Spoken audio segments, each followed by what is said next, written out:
Em seu texto sobre o início do tratamento de 1913, Freud busca trazer algumas recomendações ao psicanalista para que este as aplique no início do tratamento, para que assim exista uma organização por parte do psicanalista.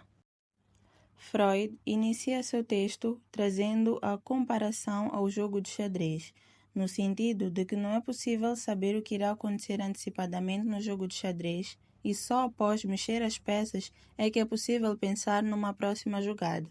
Assim também é o início do tratamento psicanalítico.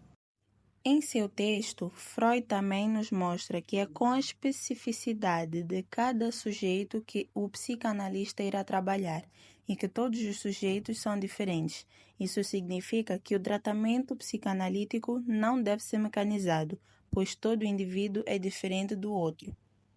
A importância da posição do psicanalista não conhecer o sujeito de forma prévia, pois isso permite ao sujeito abrir mais sobre si mesmo e possibilitar ao analista avaliar se o caso se enquadra ou não ao tratamento psicanalítico. Essa análise prévia é também chamada por muitos psicanalistas atuais de tratamento de ensaio. Freud também alerta sobre o risco das longas conversas prévias antes do início do tratamento analítico, uma terapia feita anteriormente, assim como um conhecimento anterior do futuro analisando por parte do médico, tem certas consequências desvantajosas, para as quais precisamos estar preparados, mostrando assim que o conhecimento do paciente de forma prévia, o conhecimento do sujeito de forma prévia, como sendo, por exemplo, um familiar ou um amigo, pode trazer grandes consequências. Freud alerta que até mesmo poderá se perder tal amigo, pois o tratamento, a psicanálise, não é um processo fácil. No início do tratamento, geralmente as pessoas procuram saber do tempo que irá levar o processo de tratamento. Esta pergunta é difícil de responder a priori, tratando-se de tratamento psicanalítico, visto que o tratamento analítico é de longa duração e não tem intervalos de tempo fechados. Mas é deveras importante informar ao analisando que o tratamento é de longa duração para que ele não crie expectativas em relação à duração do tratamento e que, ao longo do processo, ele não venha a sentir-se enganado em relação à própria duração do tratamento. Geralmente, as pessoas procuram fazer o tratamento em um curto intervalo de tempo, mas não é recomendável encurtar o processo de tratamento, pois isso não irá trazer resultados satisfatórios e não será benéfico para o próprio analisando. Sobre o olhar de um processo de início de qualquer que seja tratamento de uma enfermidade que apoquenta o ser humano, é preciso perceber, compreender e consciencializar as mentes humanas que não existe algo mais caro na vida de um homem que a doença. Razão pela qual este é um processo muito caro e complexo. Para o psicanalista, existem dois pontos chaves para o processo de início de tratamento de qualquer que seja enfermidade ou de sofrimento psíquico a ter em conta a fim de seguir com o tratamento com o objetivo de aliviar a dor proporcionada por este sofrimento que tanto lhe apoquenta. 1. Os melhores pacientes são aqueles que exigem de si mesmo a saúde plena, isto é, exigindo e aceitando libertar-se do sofrimento, tanto lhe apoquenta em todas as volantes psicossociais, alternando o seu estado clínico normal no estado patológico, desde que aceite colocando à sua disposição o tempo necessário para o processo de restabelecimento, apesar de ser poucos casos que os pacientes proporcionam condições tão favoráveis como esses. 2. O próximo ponto ou etapa que é muito crucial para que o paciente prossiga com o início de qualquer que seja o tratamento é o poder financeiro ou simplesmente dinheiro.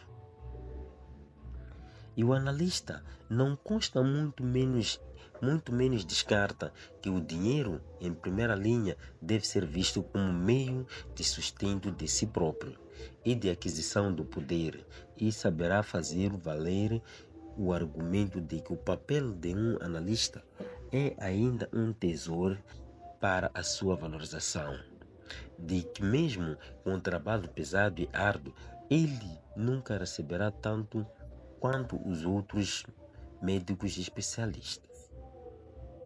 Lamentar que a terapia analítica fique inacessível aos pobres por motivos tanto externo quanto interno. Pior em casos onde o sofrimento já está evidente e cria um mal-estar psíquico ao paciente. O analítico deve ajudar a este a superar as suas capacidades, as estratégias de enfrentar e lidar com o seu problema, sofrimento, com finalidade de aliviar-lhe do sofrimento. E este sofrimento pode advir da incapacidade pessoal de satisfazer os requisitos impostos pela pressão da vida.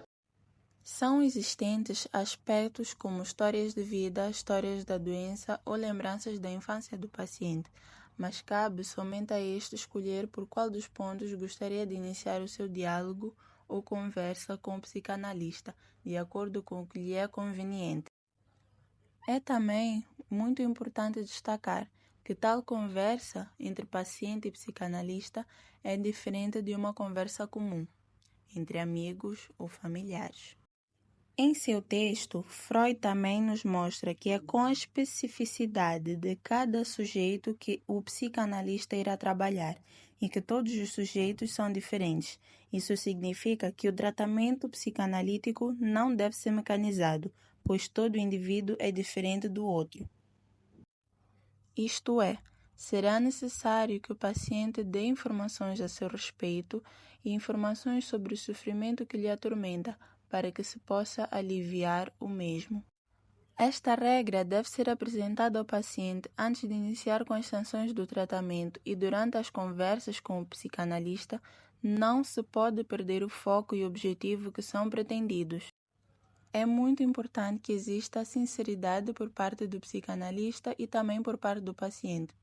É também de extrema importância que o psicanalista não passe por cima de um fato só porque não lhe é agradável.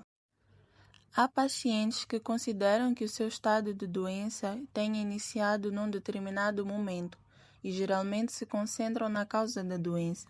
Há outros pacientes que não ignoram a relação de sua neurose com a própria infância.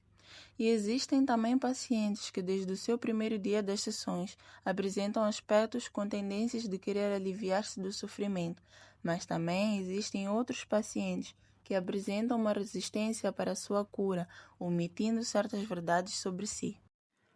O analista deve transmitir confiança e ajudar o paciente a conhecer melhor de si mesmo e cuidar de si, no sentido de recuperar as suas capacidades com a finalidade de lhe aliviar o sofrimento. Existe também a importância da aplicação dos princípios éticos e profissionais por parte do psicanalista durante o exercício de suas tarefas. Freud enfatiza a complexidade e a sensibilidade envolvidas no processo analítico. O principal argumento é que a eficácia da análise depende da construção de um vínculo terapêutico sólido antes de qualquer tentativa de interpretação dos sintomas. Alguns pontos principais que aprofundam a argumentação, como o desenvolvimento da transferência produtiva. A transferência é o processo pelo qual o paciente projeta sentimentos e expectativas inconscientes no analista. Uma transferência produtiva ocorre quando o paciente estabelece um vínculo genuíno com o analista, atribuindo-lhe um papel significativo na sua vida emocional. Esse vínculo é fundamental para a análise, pois ele cria um ambiente em que o paciente se sente seguro para explorar e confrontar seus sentimentos mais profundos. Impacto da revelação precoce. O texto critica a prática de revelar diagnósticos e interpretações logo no início do tratamento, Tais revelações podem ativar resistências intensas, levando o paciente a rejeitar ou lutar contra a interpretação, o que pode interromper ou até encerrar o tratamento prematuramente. A resistência é uma defesa psicológica contra o desconforto emocional que surge quando questões inconscientes são trazidas à tona.